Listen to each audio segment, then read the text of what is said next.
আসসালামু আলাইকুম। আরজিনাস ফুড বুক চ্যানেলে আপনাদের সবাইকে স্বাগতম জানাচ্ছি নতুন একটা রেসিপি দেখার জন্য। আজ আমি আপনাদের অনুষ্ঠান বাড়ির মতো মুচমুচে ঝুরি আলু ভাজা তৈরি করে দেখাবো। ভিডিওটি প্রথম থেকে শেষ পর্যন্ত দেখার জন্য অনুরোধ রইল। ঝুরি আলু ভাজা তৈরি করার জন্য প্রথমেই আমাদের লাগবে আলু। আমি এখানে 5টা মিডিয়াম সাইজের আলু খোসা ছাড়িয়ে ভালোভাবে ধুয়ে নিয়েছি। এখন আলুগুলো একটা গ্রেটার দিয়ে মিহি করে কুচিয়ে নেব। সব আলুগুলো একইভাবে মিহি করে কুচিয়ে নিয়েছি।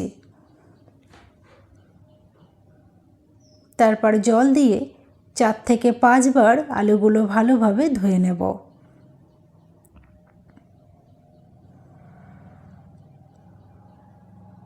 আলুগুলো 4 থেকে 5 বার জল পাল্টে ভালোভাবে ধুয়ে নিয়েছি। এখন একটা পাত্রের মধ্যে নিয়ে নিলাম ফ্রিজের ঠান্ডা জল। তারপর আলুগুলো জলের মধ্যে দিয়ে দিলাম। এখন ঢাকনা দিয়ে ঢেকে 20 মিনিটের জন্য আলুগুলো ঠান্ডা জলের মধ্যে ভিজিয়ে রেখে দেব। 20 মিনিট পর ঢাকনাটা খুলে নিলাম। এখন আলুগুলো ভালোভাবে জল ঝরিয়ে একটা প্লেটের মধ্যে তুলে নেব।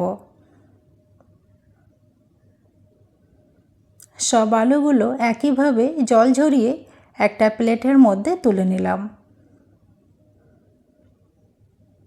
তারপর একটা টিস্যু দিয়ে এভাবে চেপে চেপে বাকি জলগুলোও তুলে নেব। এখন চুলার জালটা অন করে একটা কড়াই বসিয়ে কড়াইতে দিয়ে দিলাম সাদা তেল। তেলের পরিমাণটা একটু বেশি করেই দিতে হবে। আমি এখানে 200 ml সাদা তেল দিয়ে দিলাম। তেলটা গরম হলে দিয়ে দিলাম হাফ কাপ চিনেবাদাম। 2 থেকে 3 মিনিট বাদামগুলো ভালোভাবে ভেজে নেব।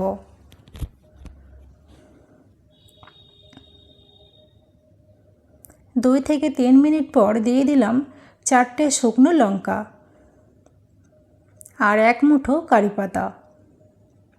এখন সব কিছু একসঙ্গে আরও 1 মিনিট ভালোভাবে ভেজে নেব।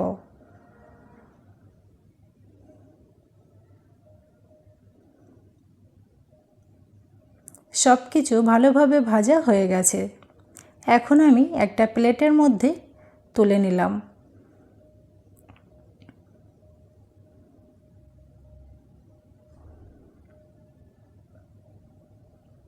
তারপর কড়াইতে ওই গরম তেলের মধ্যে দিয়ে দিলাম আলু।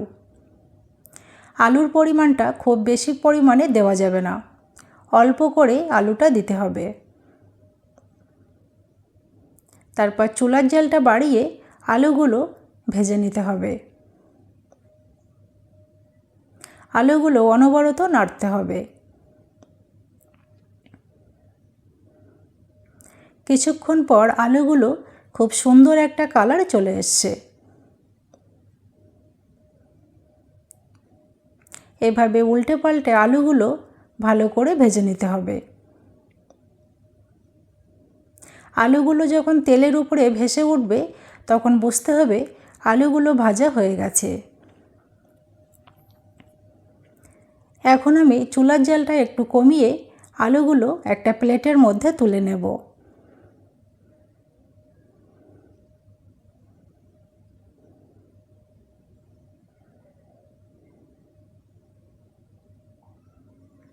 সব আলুগুলো একইভাবে আমি ভেজে নিয়েছি।